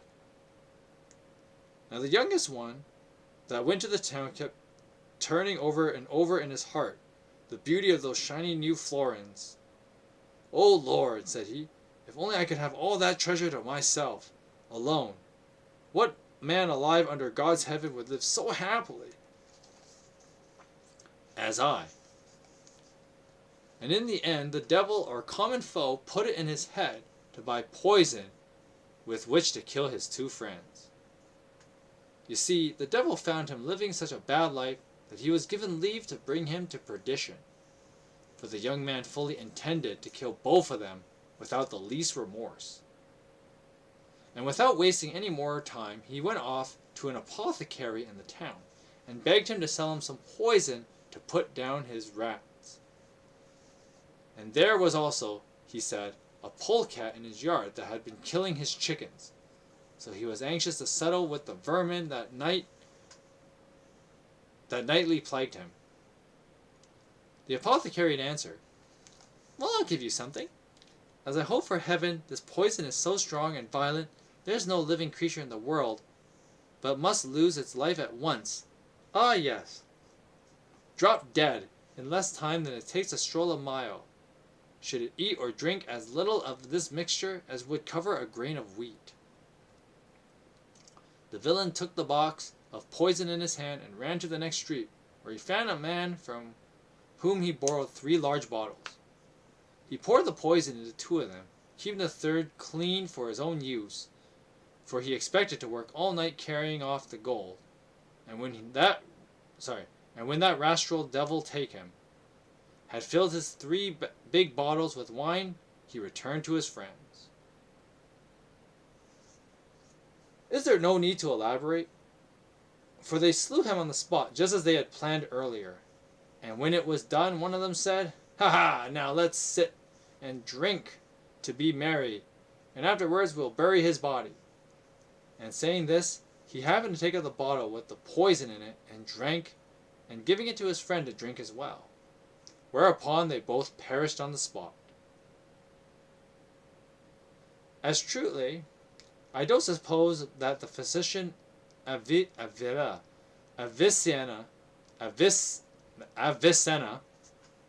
hard words to read, words we don't use anymore, and names we don't use anymore. Avicenna is one of them. Imagine naming your kid Avicenna in today's day and age. That'd be rough for that kid. It's not as bad as Absidy, but that'd be a rough name to grow up with. Avicenna can have set down in any section of his book of the Canon of Medicine more horrible symptoms of poisoning than those 2 wretches exhibited before they died. Thus, the 2 murderers as well as the treacherous poisoner met their end. O iniquity of iniquities, murderous traitors, O wickedness, O greed, lust, and gambling, you blasphemer against Christ with your great villainous oaths, born of habit and pride. O mankind, how is it that you are so false and unkind towards your Creator, who made you and redeemed you with his precious heart's blood? Now, dear brethren, God forgive you of your trespasses, and keep you from the sin of avarice. My holy pardon can cure you all if you make an offering of silver pence, or gold nobles, silver brooches, spoons, or rings. Bow down your head under this holy bull. Come along, ladies, make an offering of your wool. I'll enter your names now in my roll, and you shall go to the bliss of heaven. By my holy power I absolve you as clean and clear as the day you were born, all those who make offerings. And there, that, sirs, is how I preach. And may Jesus Christ, true healer of our souls, grant that you receive his pardon, for that is best. I will not deceive you. But, sirs, there's one thing I forgot to say in my discourse. In my bag I've got relics and pardons as good as any in Britain, given to me by the Pope's hands. If any of you be willing to make a devout offering and have my absolution, come forward now and kneel down humbly and receive my pardon. Or you can take my pardon as we go along, brand new at every milestone, so long as you renew your offering in good sound coin, silver or gold. What an honor for all of you here to have capable pardoner to absolve you in case anything should happen as you ride through the land. Who knows? 1 or 2 of you may fall from his horse and break his neck. Think about a protection it is for you that I, who may absolve high and low, when the soul leaves the body, should have fallen in with your company. My advice is that our host here should make a start, for he's the one most wrapped in sin. Come forward, master. Make your offering first, and you shall kiss every one of these relics, all for 6 pence. Come on, unbutton your purse. No, no, cried the host. Christ damn me. Lay off, I'm a Dutchman if I do. You make me kiss your old breeches and swear they were a saint's relic, though smeared with your behind. By the true cross Saint Helena found, I'd rather have your bullocks in my hand than your relics and holy souvenirs. Have them cut off and I'll help you carry 'em. We'll have them set in a pig's turd. The pardoner answered not a syllable, for he was too furious to speak.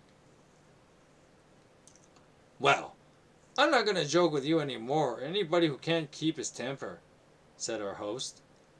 But at this, seeing that the others were laughing, the good knight cut in. No more of this, that's quite enough.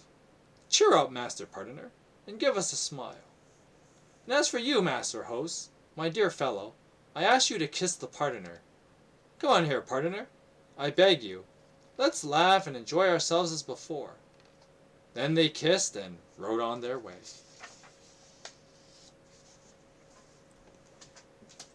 That's all the reading we're going to do for today. Hope you guys enjoyed the Pardoner's Tale. I think his tale is actually pretty good, despite the fact that he's the guy saying it. But you know, it's the whole like, you know, you got to be wary of like, yeah, we get that the guy's like terrible, but at least he can still tell a good story. You know, I just read up the whole like Ezra Miller thing. It's kind of like that, or like, you know, a lot of people in Hollywood in general. It's kind of this problem, right? Where like, it's one of those things too. Where like, I mean, not even Hollywood, but like YouTube and really anywhere. And the problem of like, person and performance. So, I mean, where does the character end and the real person begin, and vice versa? And are they? And then of course there's the other issue of like, you may play someone on stage, but does that matter based on who you are? So you know, there's a lot of like terrible people in like Hollywood and whatnot. You know, sexual predators and abusive people, and I mean it makes sense why you would find people like that in high places, because think about it like this, where especially when it comes to like sexual abuse, it's like, you think of these guys in like Hollywood and whatever, it's like they have money and they have fame, so they can already get everything they want. And so eventually you like get to that point where it's like, oh, even that's not good enough.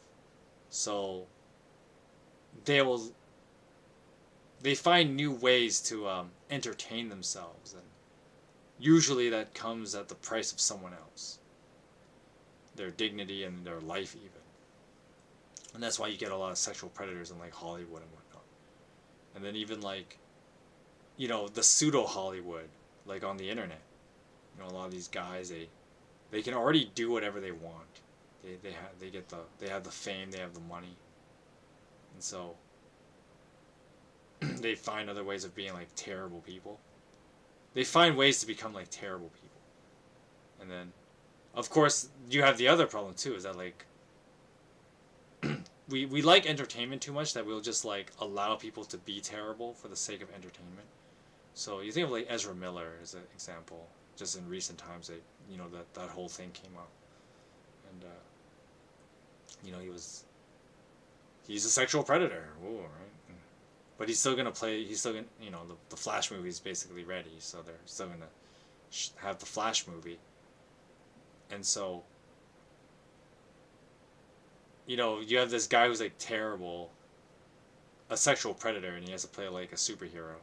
But I mean, that's another reason why like people have that like stupid take of like,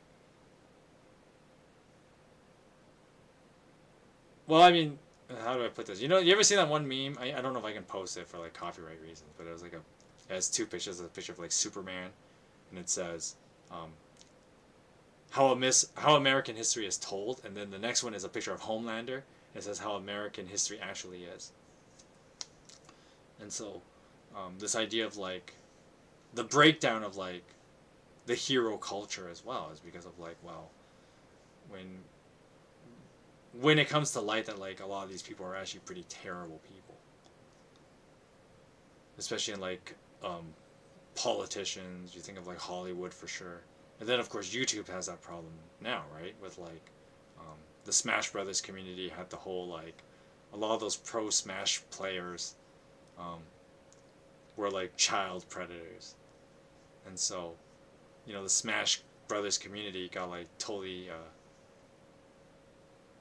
they went through shit in a bit, but it's what happened. Part of it is that like, well, one, our consumerism is just like we just consume product and then don't care about producer. I remember when I was, and that's something that like we've just been habituated to. I'll continue this point before I go on to the next point. We've just kind of been habituated to that. We consume product, and so we don't care about producers and how bad they actually could be. And so that's why we get a lot of these cases where like you like certain musicians or actors or whatever, and then they end up doing something terrible, or they end up being like absolutely terrible people. And it's like, what do you do? Where do you go from there? And so, but of course, like once again, part of the problem is that like, well, moral relativism in our culture, we first treat it as if like, well, it's just how they feel. And we try to adopt a live and let live. So it's like, well, I feel my ways, which I know have like bad things in them. So I'm going to let other people live their way with their bad things. And then of course when some really bad things happen, once again that spiral out of control thing I mentioned earlier starts happening, then it's easy to catch people who've already spun out of control. It's easy to judge the people who've already lost control when you still have some in your life. But that's kind of not fair, because that's like a young person. That's how you justify ageism, right? That's like how young people talk shit about old people losing their health. It's like, look, that's just part of life, okay? Like, you don't get, like, that's just part of life. Everybody gets old and weaker as they get older. But then you see like young people like just hate on old people for being old. It's like, well, don't expect younger people to be nice to you when you get old, kind of thing. But, people just kind of justify all kinds of their own bad behaviors. But then they're not willing to like, or they're not willing to be, one, graceful to other people with their bad behaviors, and secondly, one of the more dangerous things that people do now is that they justify their bad behavior as being good. And that's where you run into like a whole bunch of other problems. And so that's where you get like, ramped up racism towards Asian people, for instance, from like black communities and other communities that are normally like marginalized. Because so basically the logic is certain communities like black communities and well, they're a clear example, but other like some Hispanic communities and whatnot, they've been they get treated badly by like the white community. But the answer to racism isn't more racism. So the same people say, well, they were victimized in the past, so then they go around and they victimize other people, and then doing the exact same things, almost the exact same things. Well, of course, I gotta be careful with that, because if I say the exact same things, a black person might say, well, I didn't have the money and wealth like a white person to be racist, so when I do it to an Asian person, it's not the same thing, because I don't have wealth and I don't have wealth and power, which is kind of shit. That's like smut level thinking, right?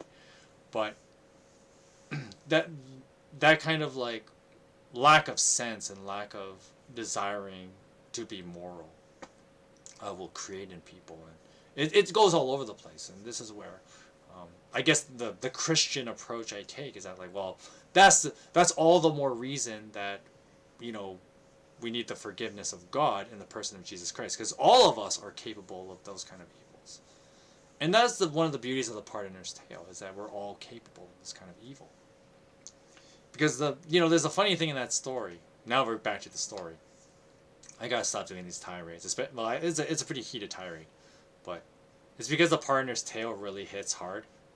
And the part that makes it annoying going back to the Hollywood illustrations, like, is the pardoner who has to tell you this tale, like the bad guy, who's like, yeah, I live for money, but living for money is bad, and then he like tells a good story about how living for money is bad because he tells a story about like, well, greed killed all three of these guys, which is once again it's a tale as old as time. It's, as the pardoner himself said, is like greed has killed people since time immemorial, and so yeah, that's true, and that plays out in the world today.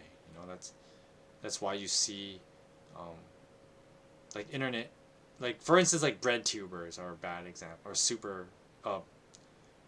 good and bad examples of like the pardoner's tale. Like you see some of these bread tube people, and like your online socialist groups, and like YouTubers, you watch them backstab each other all the time. I mean, it makes for great trash TV. I'm not gonna lie though.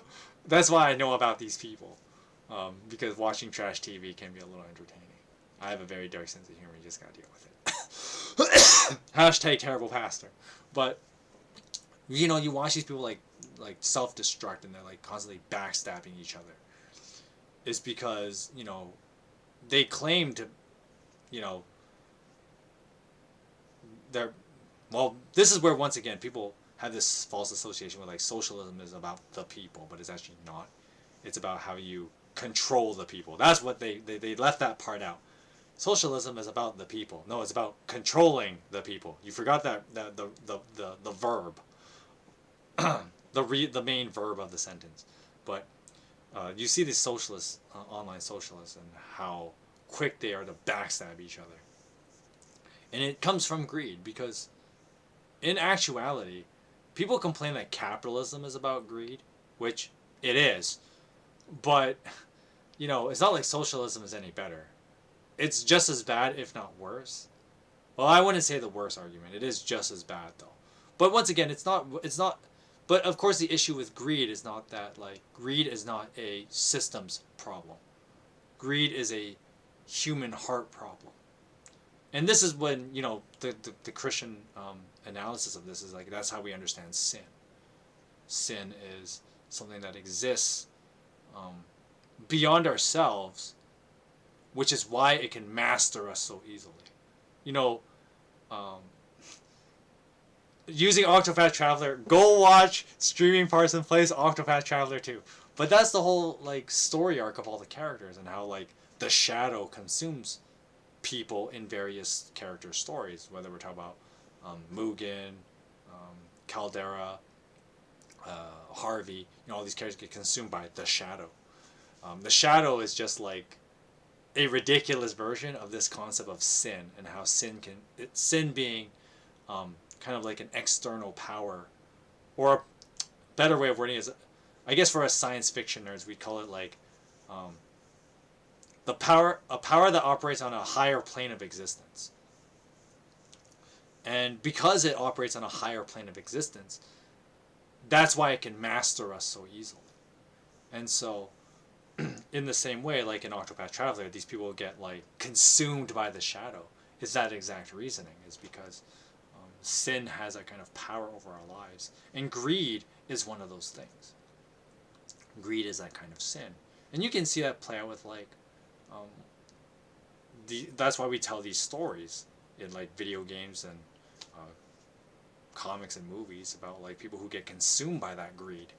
And when they're consumed by that greed, they become like, you know, they may not necessarily metamorph into like literal freaking monsters, but, you know, the idea is there. That it is because of things like greed that turns us into monsters. And so it is something to watch out for. The only part about the story that's also like infuriating is that it has to be from a guy who's like greedy himself. Tells you a story about being greedy, and that goes back to the whole Snoop Dogg thing, right? Like, you don't want to hear clean up your city from a guy who does nothing to help LA. Especially like, you know, like Snoop Dogg is a guy who's like, he still does things that's like part of that whole like the bad life, if you will. Like, he glorifies drug use. And so look at all those people that are addicted in like inner city LA. And I mean, people like and Snoop Dogg is a kind of person who glorifies like doing drugs. Maybe not necessarily addiction, because maybe, you know, he's privileged enough to have money to not get addicted like that. But because yes, you can buy your way out of being addicted. It is actually a thing. Because you can just buy all the means of like sustaining yourself and not always using drugs as like your relief, which is why addiction actually occurs. It's because most people feel trapped, and so they don't have any other outlet, and so addiction is that outlet. But when you're as rich as Snoop Dogg, that's not a problem. But anyway, I'm fine talking mad shit about him. It's not like he's gonna come watch this video, unless someone puts like a tag of like Snoop Dogg or something in this video, and then he sees it one day or something like that. Oh no, is that how I'm gonna become internet famous? But anyway, it's a the whole like, and then of course like, you know, for you Fire Emblem, my Fire Emblem fans that are hanging out here, you know, the whole justice is an illusion from like Xander. It's like, oh, the speech may be fine, like the I get the point of that speech, but why did it have to be Xander that says it? Doesn't Xander believe in justice? He didn't lock up Hans for like war crimes. Does he not believe in justice? How could you go and say justice is an illusion? Which is also like a stupid take, by the way. Which is why people hated Fates. Because how could you have dumb takes like justice is an illusion? That's like the most nihilistic, depressing shit you could tell someone. But I mean, that's modern storytelling. It's just everything's gotta be so depressing. No one can learn to be happy and try to be like joyful in their life. But I mean, that's all the more reason, I would say, is that's all the more reason we need Christ. Because yeah, like, we're all capable of great evil. We're all capable of we're all capable of great evil. We're all subject to great misery. I mean, that's what Jesus was talking about when he said, like, you know, I've come to give, the enemy comes to kill, steal, and destroy. But I've come to give life, and life to the fullest. Because it's so easy to get stuck in, like, it's so easy to be, like, stuck in that, like, being stuck in that, like, dead mindset. But, you know, that's all the more reason we, you know, to pursue life. And don't let people like this Pardoner or all these other, like, hypocrites out there try to tell you how to be better while not being better themselves. Because that, you know, the whole, like, don't meet your heroes because heroes are people and people are shit kind of idea. And that's the danger of hypocrisy, because hypocrisy leads to, like, that disappointment that comes when you get to that the people are shit part. And then, like, people get overly, like, that brings so much depression and like sorrow, and that just ruins lives. But I mean, all the more reason we need life brought to us. And, you know, the pastor in me says, I mean, that's what Jesus came to give us. To be forgiven of sin means that you don't have to let those things hold you down. That pursuing life and being empowered, that's what I use that wording, right? To be empowered to live. Because then you're no longer trapped by, like, that death cult thinking. That's what I like to call the death cult thinking. Because that's kind of what most things have turned into. You know, subtly too, which is what makes it scary. Because what makes it scary is that nobody knows that they're essentially following death cults. But I mean, the funny thing is that, like, you know, many games can actually tell the story pretty well, but then they often flip it and say, like, well, it's these organized religions that are like the death cult. You know, that was the whole thing in, like, Final Fantasy X. But I mean, the pendulum swings, right? So now the death cult are, you know, the bread tubers who tell you the world is going to end. That's definitely a death cult. You know, anyone who tells you that it's over already, you know, that's death culty talk right there. But if I'm going to tell you anything, words that I hope to constantly be empowered by, is that, like, hey, you know,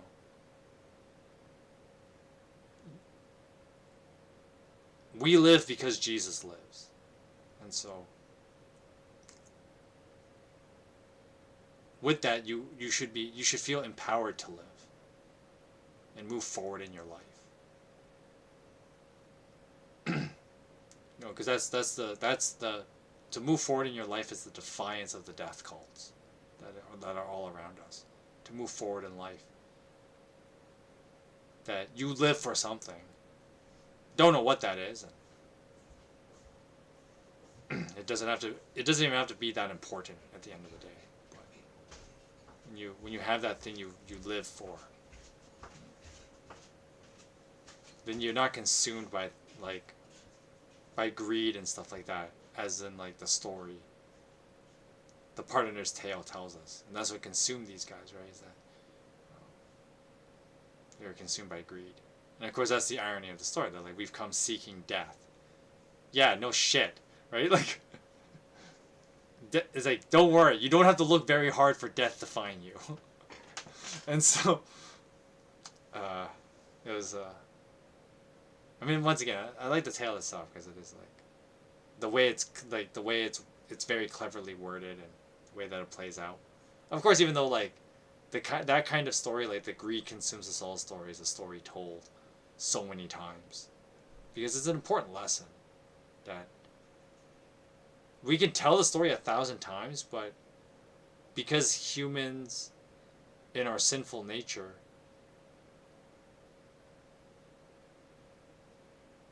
want to be our own gods, then you can tell the story of greed and its destruction 1,000 times, and we will still fall for it every time, because that's the heart. The heart wants what it wants, and so, which is why that's actually a bad statement. That's actually a bad statement. I know.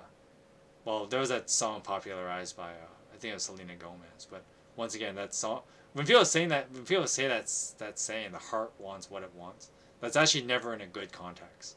Because even in Selena Gomez's song, it's about like how she will put up with the suffering of like shitty guys and even abusive relationships, because the heart wants what it wants.